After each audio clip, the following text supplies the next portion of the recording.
الله الرحمن الرحيم. اهلا بكم حبايبي. النهارده هنعمل شويه قرص طريه كده فلاحي، بسيطه جدا وسهله وطعمها جميل قوي، نفطر بيها الصبح، تبقى جميله وخفيفه. هنجيب دقيق، طبعا الدقيق زي ما انتوا عايزين، كيلو 2 كيلو زي ما انتوا عايزين. انا جبت كيلو دقيق، هضيف عليه معلقتين لبن بودره، شويه ملح صغيره زي ما انتوا شايفين كده، معلقه خميره فوريه كبيره، شويه فانيليا، معلقه بيكنج باودر، 3 معالق سكر كبار. كل ده هضيفه عليه كده، نقول بسم الله الرحمن الرحيم ونضيفه عليه ونبدا نقلبه.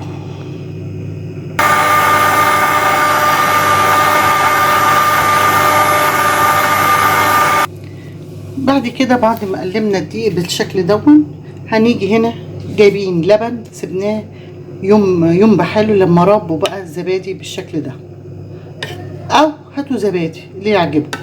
ده انا جبت كيلو لبن سبته لما راب.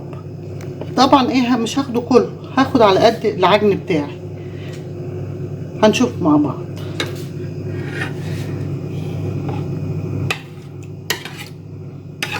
ابدا افضي من اللبن الرايب اللي عندي. بسم الله الرحمن الرحيم. زي ما انتم شايفين يا حبايبي، حطيت نص المقدار، يعني ده كيلو لبن انا روبته، خدت نصه في العجين زي ما انتم شايفين كده، يعني خدت نص كيلو لبن وهبدا اعمل.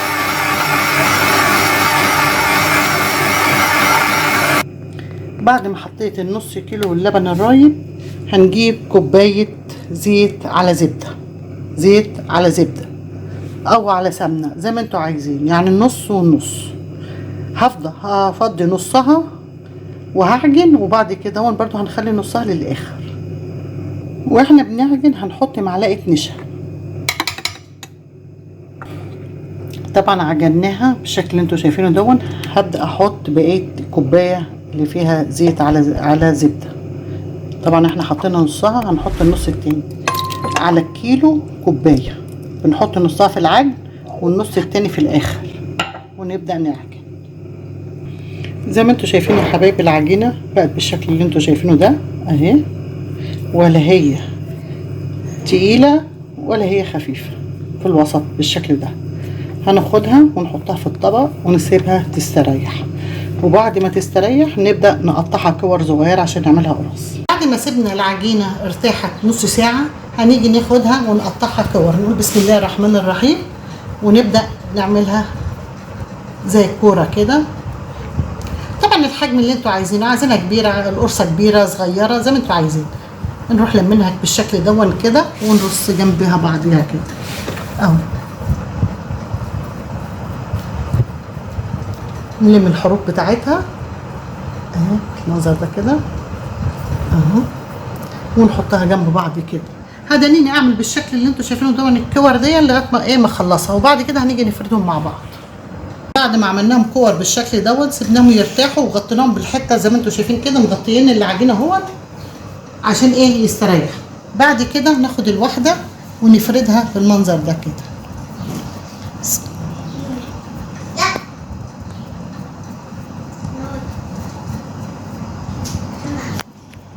بالشكل ده. طبعا احنا حشيناه، عملناه في حشيناه بالملبن، وفي حشيناه بالعجوه، وفي عملناه ساده.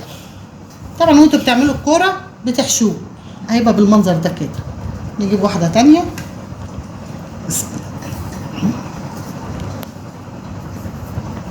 اهي،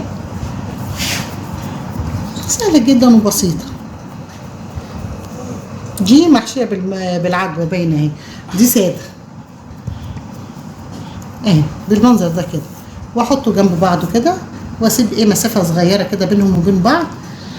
هدانيني اعمل كل اللي انا عملتهم، وفي الاخر اوريكم. زي ما انتوا شايفين يا حبايبي، ادي الكميه اللي احنا عملناها، اللهم صل على النبي. زي ما انتوا شايفين كده اهم، اللي انتوا شايفينه ده كله 2 كيلو دقيق اهو، ده كله 2 كيلو دقيق. هنيجي بقى بعد ما فردناه بالشكل هنعمل ايه بالشوكه. نجيب الشوكه الصغيره ونروح عاملين كده اهو بالشكل ده كده.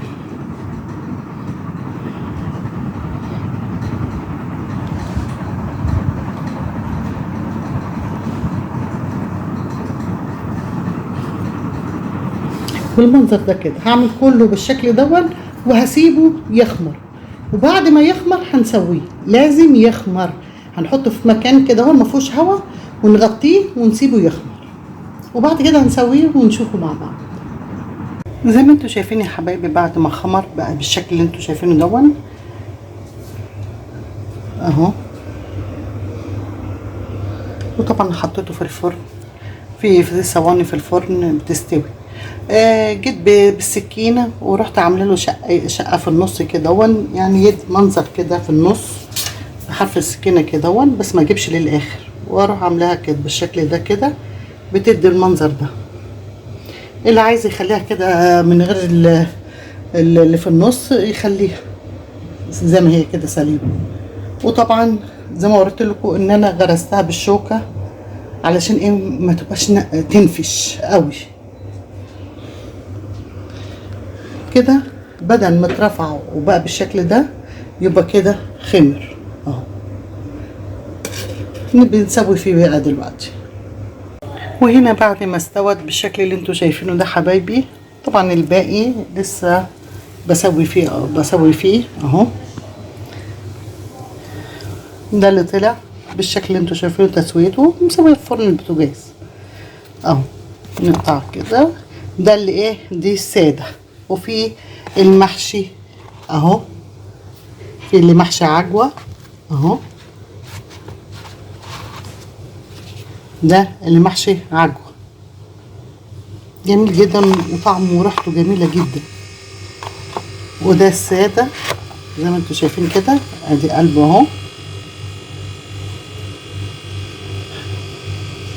ودي طريقه القرص. لو عجبكم الفيديو اشتركوا في مطبخ ماما بط. السلام عليكم ورحمه الله وبركاته.